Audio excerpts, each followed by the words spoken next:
মা গ্রাম থেকে কি কি নিয়ে এসছে দেখো। কে আসে? কই দাদু কি আবার আসছে নি? দাদু তো থাকে এখানে। হ্যাঁ,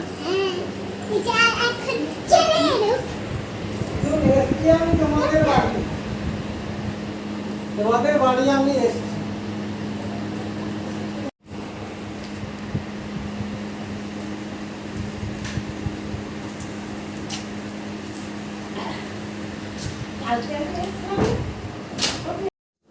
নমস্কার বন্ধুরা, সোনামায়ের কথা শুনে বুঝতেই পেরে গেছো সোনামায়ের দিদুন কিন্তু গ্রাম থেকে এসছে।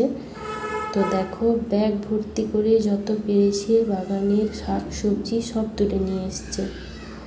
এক এক করে দেখো তোমাদেরকে দেখাচ্ছি।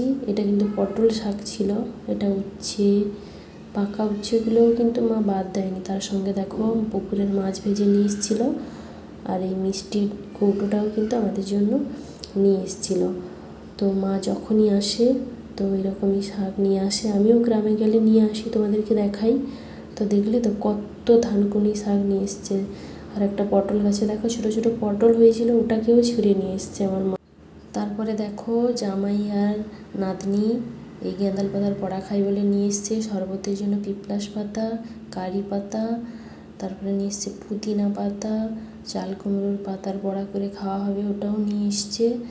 তো এই দেখো ধানকুনি শাকের শিকড়ও নিয়ে এসছে লাগানোর জন্য। তারপরে দেখো কলার ভরা, আর এই দেখো গাছের কত উচ্ছে।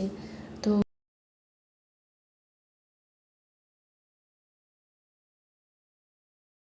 গাছে পাকার আগে এই আমগুলো নিয়ে এসছে, তাই